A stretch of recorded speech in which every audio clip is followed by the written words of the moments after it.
m'appelle Madge Martin, je suis chargée de recherche au CNRS et je travaille au sein du laboratoire MSME à l'Université Paris-Est Créteil dans le Val-de-Marne.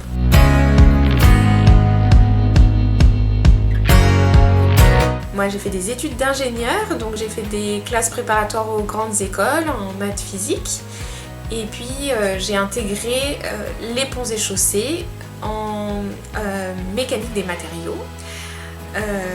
Et j'ai voulu ensuite me spécialiser dans les problématiques de santé, donc j'ai fait ensuite un master en sciences des matériaux appliqués à la biologie et à la santé à Lausanne, à l'EPFL.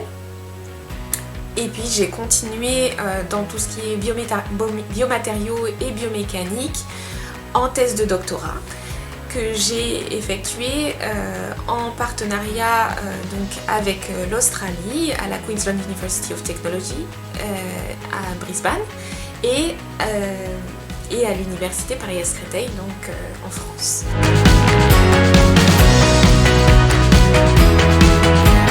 Moi je voulais être ingénieure chimiste, je voulais concevoir des médicaments.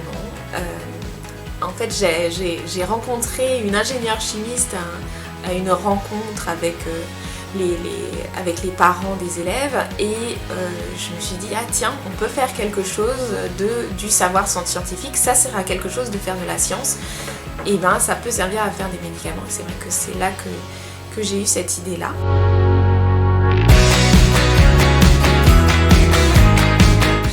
J'ai fait un petit sondage auprès de ma famille et on dirait que c'est la ténacité. La ténacité parce que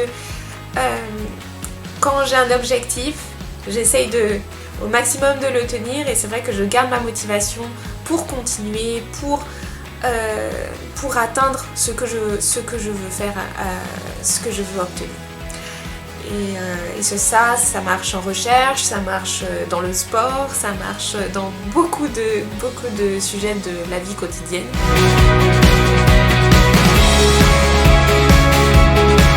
J'ai choisi Véronica Mars, c'est une jeune lycéenne d'une série télévisée qui était diffusée quand moi-même j'étais lycéenne.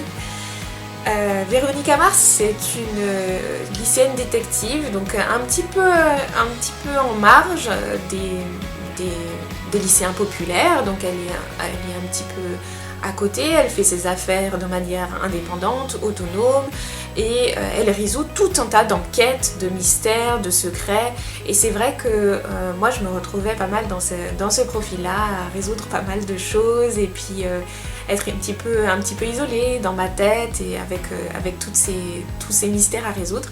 Et je trouvais que c'était quelque chose qui me plaisait énormément et c'est ce que je fais au final en recherche aujourd'hui.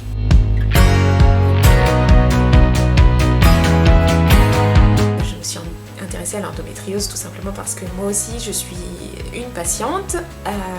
Moi j'ai été diagnostiquée en 2019 après beaucoup d'années d'errance.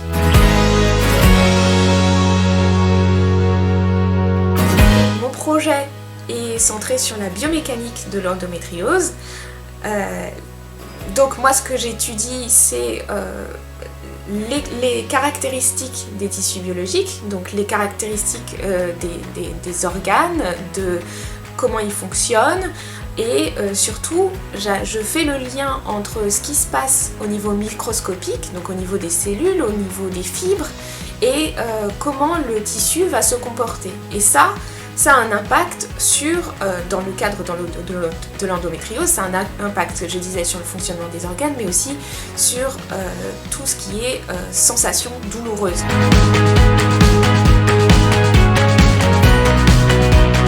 C'est vraiment tout ce qui est solution contre la douleur, comprendre d'où vient la douleur, comprendre quels sont les changements physiologiques dans l'endométriose.